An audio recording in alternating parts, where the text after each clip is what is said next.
आज मैं आपको ऐसी दो कहानी बताने वाला हूँ। अगर इसे आपने सुन लिया और खुले दिमाग से समझ लिया तो आपको सक्सेस होने से कोई नहीं रोक सकता, आप खुद भी नहीं। सक्सेस आपका एक कदम है, अगर उस कदम को बढ़ाना है तो इन दोनों स्टोरी को ध्यान से सुनिएगा। तो चलिए बढ़ते हैं कहानी की तरफ।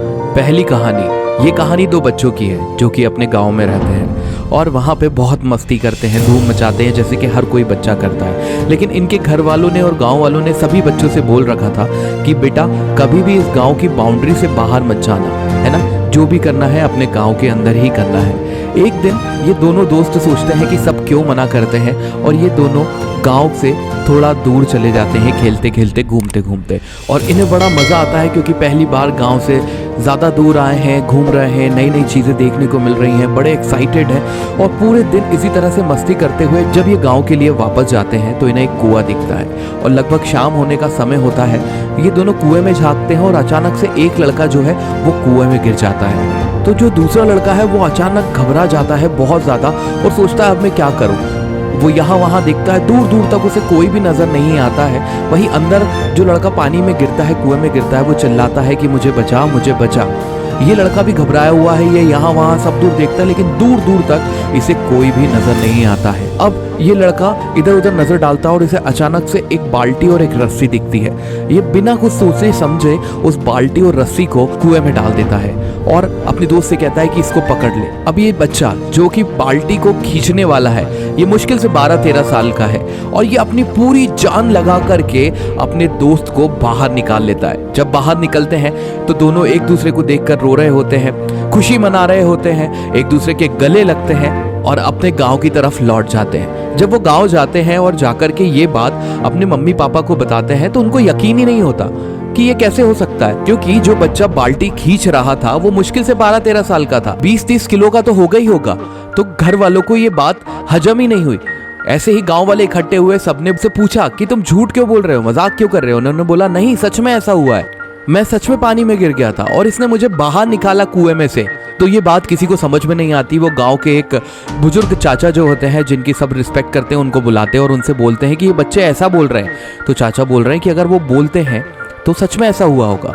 पर लोगों ने बोला कि ऐसे कैसे हो सकता है। तो चाचा ने बोला कि इस बच्चे ने जब वहां पे बाल्टी को डाला और बाल्टी को कुएं में फेंका और जब इस बच्चे को ये खींच रहा था दूसरा बच्चा, तो इसको वहाँ ये कोई नहीं था बोलने वाला कि तू ऐसा मत कर, तू ये नहीं कर सकता, तू इतनी जान मत लगा, तेरे बस का नहीं है, तू उसे नहीं खींच पाएगा, छोड़ दे इसे, किसी और की मदद मांग।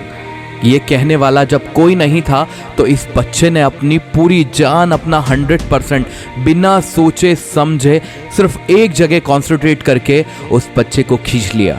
ऐसे ही जिंदगी के अंदर जब हमें हजारों लोग मिलते हैं और बोलते हैं कि तू ये नहीं कर सकता, तो हमारा फोकस उस काम से हट जाता है और हम उन कामों पे फोकस करने लगते हैं जो कि लोग हमें कहने लगते हैं, बोलने लगते हैं कि तेरे बस का ये नहीं है, तू नहीं कर पाएगा। तो दोस्तों, इस पहली कहानी का सारांश यही है कि जब भी आप किसी काम को करें, अपने मन लगा करके, अपने आप से वादा करके करें, ना कि लोग ये कहें कि तू ये नहीं कर पाएगा और आप मान लो कि मैं ये नहीं कर सकता। और अब दोस्तों मैं दूसरी कहानी की तरफ बढ़ता हूँ जो कि एक रियल स्टोरी बेस्ड कहानी है। एक बार एक बच्चा था, उसके दिमाग में आया क्यों ना मैं बिजनेस स्टार्ट करूँ और अपने आप को डेवलप करूँ, कुछ पैसे कमाओ, जो कि एक मिडिल क्लास फैमिली से ही बिलोंग करता था। और इस बच्चे की उम्र भी 12 से 15 साल के बीच में ही है। ये बच्चा अपनी कुछ पॉकेट मनी यूज करता है और पिंग पोंग वाली एक मशीन खरीद लाता है और ये दिमाग लगाता है कि क्यों ना मैं अगर ये पिंग पोंग मशीन जो है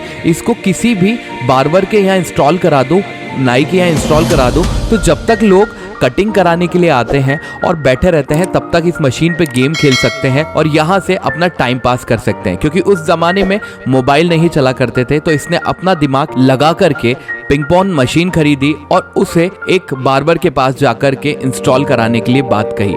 और ये बच्चा जब नाई के पास पहुंचा तो इसने वहां जाकर के बोला, मिस्टर विल्सन के लिए काम करता हूं और उनकी कंपनी इस तरह से नाइयों के यहाँ इस मशीन को इंस्टॉल कर रही है, लगा रही है, जिसमें आपका और हमारी कंपनी का फायदा हो सकता है कि जितने लोग भी इस पे गेम खेलेंगे, इससे जो भी पैसे मिलेंगे उसमें से 30% आपका और 70% हमारा। तो नाई ने सोचा कि मेरे पास वैसे भी बाहर जगह खाली पड़ी है, अगर ये वहां पे लगा भी लेता है तो मेरा क्या नुकसान। तो दोस्तों कुछ महीने में उसे अच्छे खासे पैसे मिलते हैं और ऐसे ही वो कुछ और दुकानों पे जाके बात करता है और वहां पर अपनी मशीन को इंस्टॉल करा लेता है। एक दिन एक बार्बर ने उससे पूछा कि हमेशा तुम ही आते हो, मिस्टर विल्सन कभी यहाँ पे नजर नहीं आए। तब उसने उस बार्बर से कहा कि मिस्टर विल्सन कोई है ही नहीं, ये बस एक नाम है, क्योंकि मुझे जब यहाँ पे मशीन इंस्टॉल करानी थी और अगर मैं आपसे बोलता कि इस मशीन को मैं इंस्टॉल करा रहा हूँ और इसे मैं ही ऑपरेट करने वाला हूँ तो शायद आप मुझे परमिशन ही नहीं देते, क्योंकि मेरी उम्र है ही कितनी। इसलिए मैंने मिस्टर विल्सन का नाम लिया और आपको भी लगा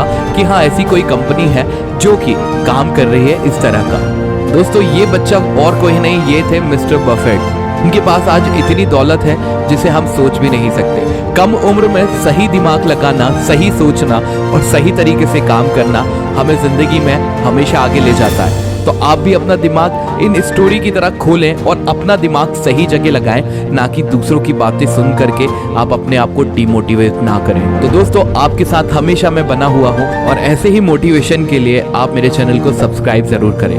मोटिवेटेड इंडिया 143 जो देता है आपको सही दिशा। और अपने दोस्तों के साथ इस चैनल को, इस स्टोरी को शेयर करना ना भूलिएगा।